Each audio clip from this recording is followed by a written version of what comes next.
नमस्कार प्रिय दर्शकों, हाजिर हूं मैं आज एक बेहद अनोखा, आनंददायी, ज्ञानवर्धक ज्योतिषीय सूत्र लेकर। एक ऐसा अद्भुत रहस्यमय सूत्र, एक ऐसा बिंदु जिसे हम ज्योतिष शास्त्र में भाग्य धनुष बिंदु के नाम से जानते हैं।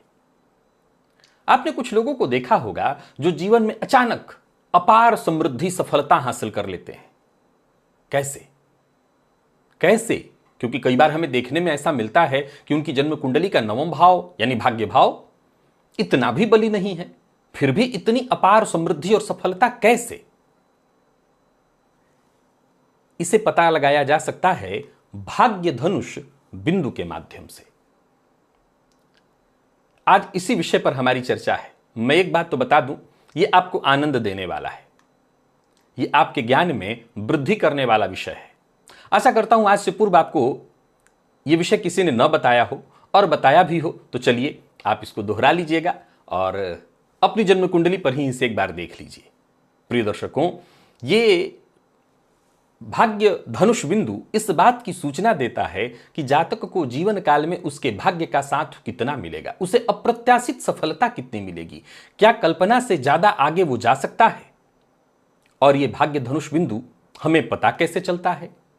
आइए इसे अपनी जन्म कुंडली पर समझने का प्रयत्न करिए।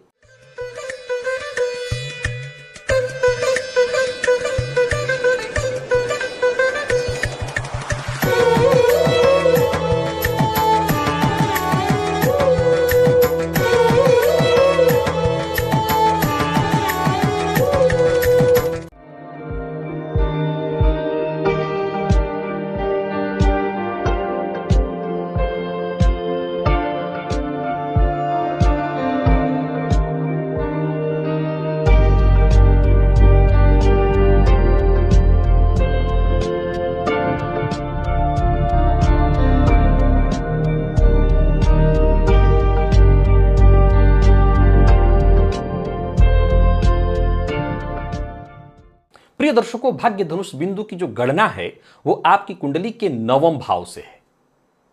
आपने इससे पूर्व एक इंदु लग्न के बारे में भी सुना था, लेकिन ये अलग है। ये भाग्य धनुष बिंदु है। ये धन को नहीं, आपके भाग्य को प्रदर्शित करता है, क्योंकि जन्म कुंडली का जो नवा भाव है वो आपके धर्म, भाग्य, आपके उन्नति का प्रतिनिधित्व करता है। कैसे जानेंगे हम अपने भाग्य धनुष बिंदु को? तो आप सबसे पहले देखिए कि आपकी जन्म कुंडली में भाग्य भाव के स्वामी किस भाव में बैठे हैं, यानी आपके नवमेश, नवम भाव को ही भाग्य भाव कहा जाता है। इस भाव के स्वामी जन्म कुंडली में किस भाव में बैठे हैं। अब आपको आपकी जन्म कुंडली के जिस भाव में भी नवम भाव के स्वामी दिखाई पड़ रहे हैं, उस भाव से और 9 घर आगे गिनिए। उस भाव से मैं उदाहरण भी देकर के आपको समझा दूंगा, और 9 घर आगे गिनिए। इसके बाद फिर उस भाव से 9 भाव आगे गिनेंगे तो आपको मिलेगा जो भाव, वही भाव है आपका भाग्य धनुष बिंदु। आइए मैं सीधा एक उदाहरण के माध्यम से आपको इस सूत्र के बारे में समझा देता हूं। आप अपनी जन्म कुंडली को खोले हुए हैं सो आसानी से आपको समझ में आ जाएगा। मान लीजिए किसी व्यक्ति की जन्म कुंडली में नवम भाव के जो स्वामी हैं वो शुक्र हैं, अर्थात नवम भाव में वृषभ या तुला राशि बनी हुई है, और शुक्र जाकर के कुंडली के पंचम भाव में बैठे हुए हैं। शुक्र जाकर के कुंडली के पंचम भाव में बैठे हुए हैं। अब शुक्र जहां पर बैठे हैं वहां से 9 घर आगे अगर आप गिनेंगे तो कौन सा भाव मिलेगा? जन्म कुंडली का पहला भाव मिलेगा। जन्म कुंडली का पहला भाव मिलेगा। अब वहां से फिर 9 घर आगे गिनेंगे तो कौन सा भाव मिलेगा? तो जन्म कुंडली का 9वां भाव मिलेगा, अर्थात इस कुंडली में भाग्य धनुष बिंदु 9वें भाव में ही स्थित है। अर्थात इस जातक का जो भाग्य है, भाग्य धनुष बिंदु का जो लाभ है, उसे कैसे मिलेगा? तो 9वें भाव के जागृत करने से। अर्थात ऐसा जातक जब कोई धार्मिक कृत्य करेगा, ऐसा जातक जब उच्च शिक्षा ग्रहण करेगा, तब उसे अप्रत्याशित लाभ मिलेगा। ऐसा जातक जब धार्मिक यात्रा करेगा, ऐसा जातक गुरु दीक्षा लेकर के गुरु मंत्रों का जप करेगा धार्मिक अनुष्ठान के दौरान, उसे अचानक उसके जीवन में परिवर्तन का अनुभव होगा। याद रखिएगा, यह भाग्य धनुष बिंदु बड़ी आसान सा एक पॉइंट है, विषय है, जिसे बस इतना ही समझना है कि आपकी जन्म कुंडली में जहां भाग्येश बैठे हैं वहां से 9 घर आगे जो भाव आया, फिर वहां से 9 घर आगे आपको गिनना है, बस इतना ही गिनना है और आपको मिल जाएगा आपकी जन्म कुंडली का भाग्य धनुष बिंदु, जो आपके जीवन काल में आपको विभिन्न क्षेत्रों में अप्रत्याशित लाभ और समृद्धि की सूचना देता है।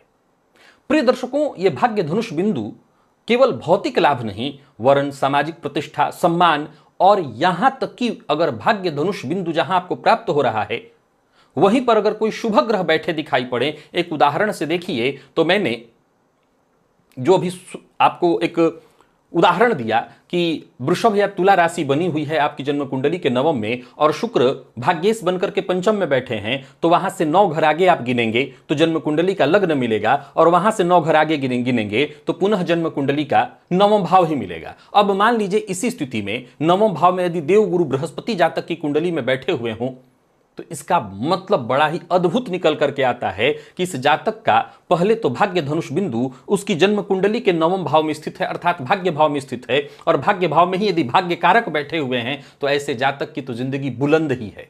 अब बात केवल उसके भौतिक सुख की ही नहीं चलेगी, केवल यही पॉइंट नहीं रहेगा कि उसको जीवन काल में कितना भौतिक सुख मिलने वाला है, धन समृद्धि सफलता उसको प्राप्त होने वाली है, वरन उसको इसी जन्म में, इसी जीवन में सब कुछ प्राप्त हो सकता है। जहां आध्यात्मिक मार्ग उसे मिलेगा वहीं उच्च कोटि के गुरु की प्राप्ति उसको हो सकती है।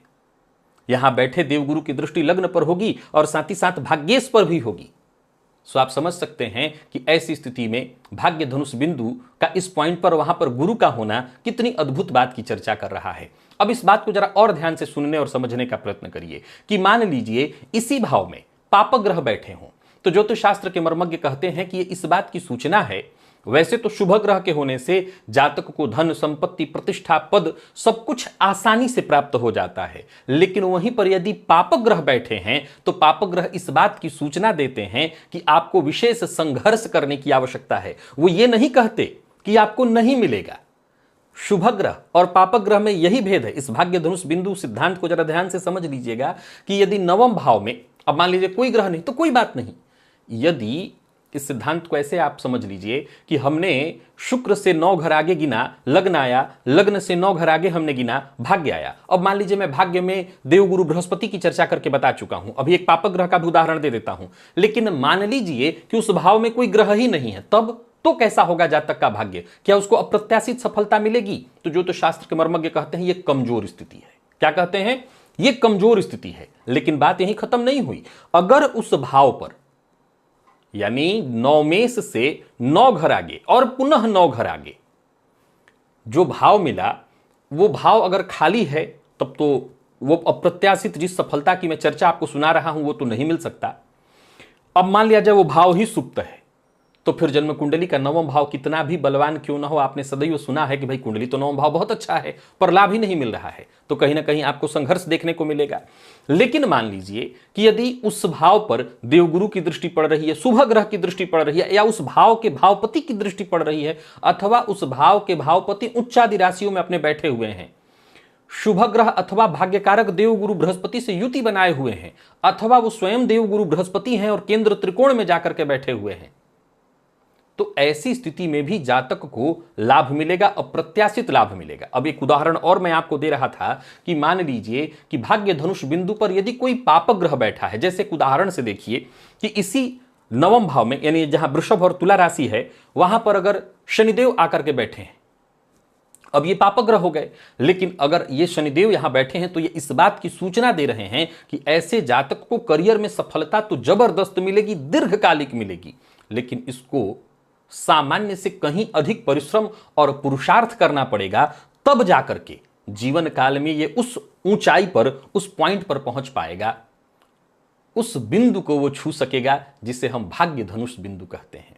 प्रिय दर्शकों, इसके लिए मैंने कुछ उपाय भी बताया है कि जिनकी जन्म कुंडली का ये जो भाग्य धनुष बिंदु वाला पॉइंट है, मान लीजिए कमजोर है, सुप्त है, तब तो कैसे वो अपने भाग्य धनुष बिंदु को इतना बलवान करें जिससे उनको उनके भाग्य का संपूर्ण लाभ मिलने लगे और अपने जीवन काल में वो सर्वश्रेष्ठ सफलता हासिल कर सकें तो इसके लिए आपको अपने गुरु मंत्र का जप करना होगा। गुरु दीक्षा ले लीजिए, भगवान श्री हरि विष्णु के मंत्र का जप, विष्णु सहस्त्र नाम का पाठ आपके लिए विशेष श्रेष्ठ फल प्रदायक होगा।